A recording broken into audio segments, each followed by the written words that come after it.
Fuck yeah! Hi, and welcome back to the inside of my head for a quick look at The Black, Netflix's anime spin-off of Pacific Rim, a movie based on anime! It's a feedback loop. Mr. Normal Person is completely normal. I'm going to be asking the question, is it quirky yet memorable like the original, or is it rather forgettable like the sequel? You can check out my reviews of those two movies elsewhere on my channel. Now, some of you might have seen The Black already, but if you haven't, go check it out before you watch this vid because I'm going to get into some detail here. Anyway, just a quick note, guys. I quite quickly realized that this video was turning into a monster. Raw. And it was going to be about 30 minutes long. Wait a minute, what is this thing? Is this what Barney looks like when he goes postal? Hey, focus. So I might have to split it into two parts. I'm going to put part one up now, and I'm going to try and get part two up tomorrow. Because there's just so much to discuss. I'm so excited. There's new characters, new Jaegers, new villains, all kinds of new stuff. Brain reset! Sorry, that happens sometimes. So let's do a quick plot recap and then I'll get into my thoughts. But you know me, guys, when I say a quick recap, well, better settle in for the long haul. Just think of it like a director's commentary, except not with the director, just some douche.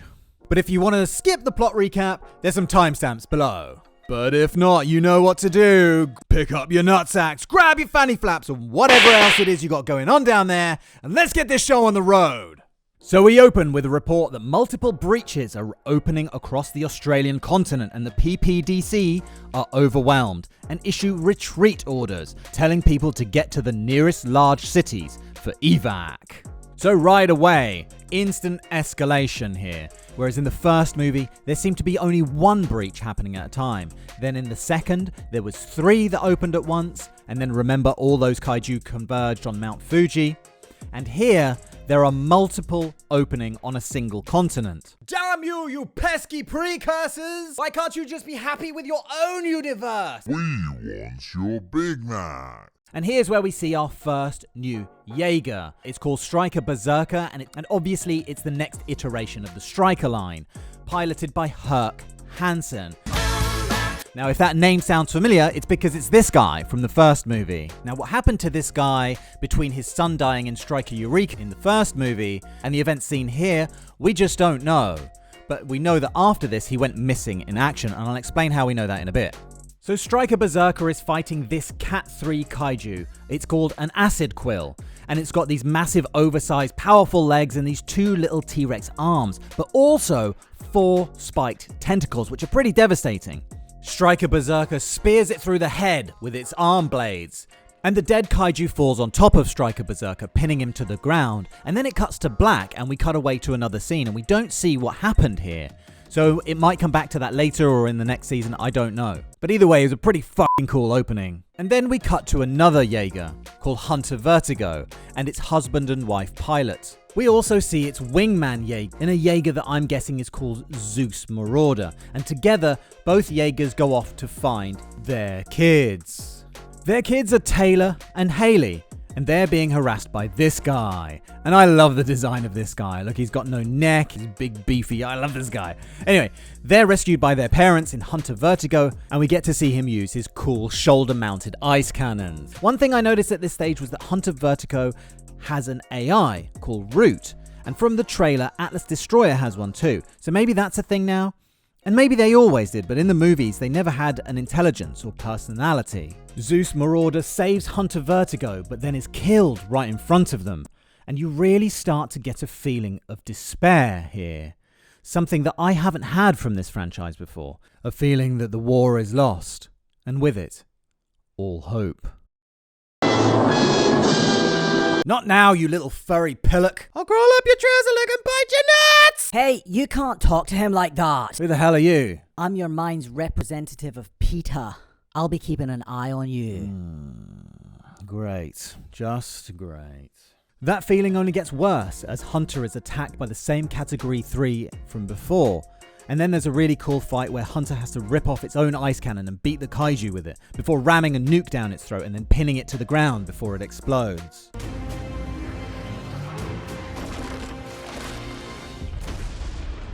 Fuck yeah! Turns out that falling debris from the trailer was a satellite array, and that means that there's no communication, which means that everybody is on their own. So I guess that's what the black is. It's the disabling of the communications network, which leaves everybody under a shroud of communications darkness. Is that what it is? I think that's what it is. Anyway, after the parents and Hunter Vertigo save the kids, they set the kids up in an oasis-like valley, which I think is called Shadow Basin. Then they leave to get help.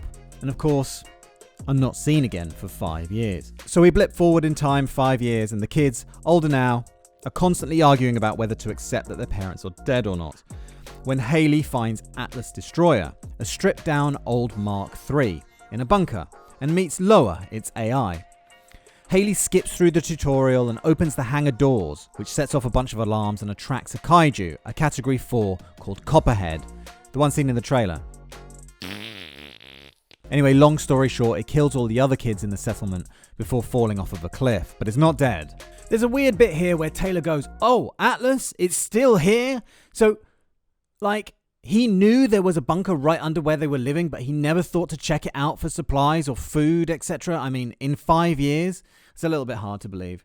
But I love how sarcastic Loa is. I mean, watch this. Fatal strike. Yes! Is what I would say if those were actual weapons. What? Sarcasm's the lowest form of wit, Loa.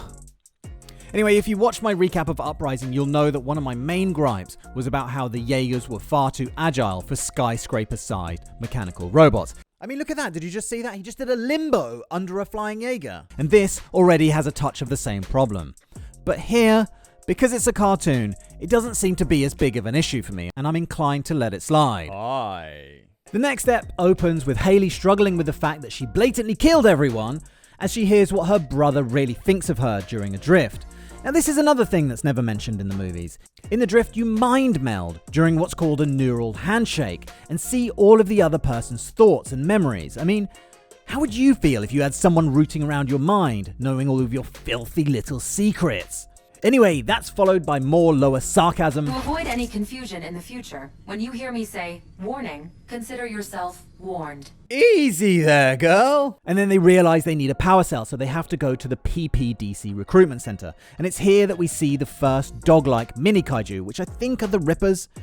It's never really explained where they come from, but they're not that interesting a bad guy. But the dog kaijus get eaten by this. And we don't find this out till later, but it's a biomech that evolved from one of the drone Jaegers from Uprising, or I-Jaegers as I like to call them. So let's just think this through.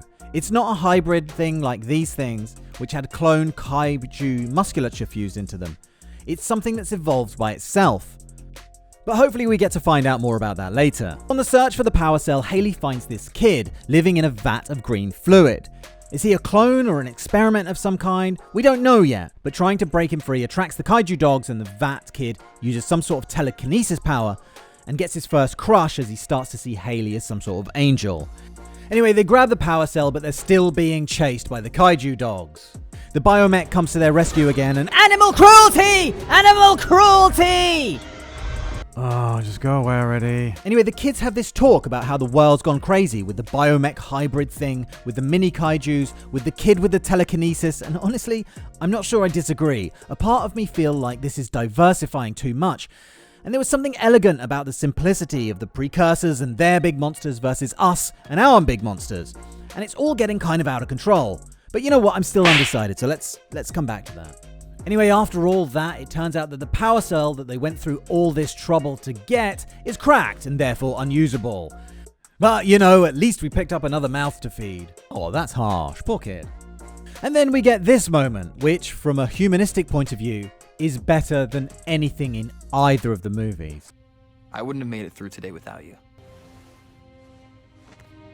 I wouldn't have made it through the last 5 years without you.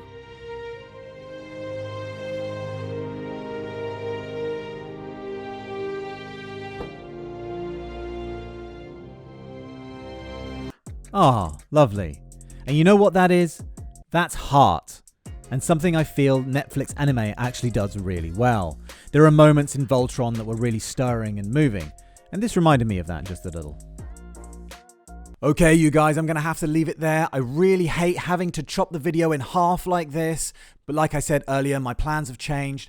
So part 2 is going to be out tomorrow or tomorrow evening. So keep an eye out for that because that's actually the funnier half of the video. So until then, thanks for watching and cheerio, bye!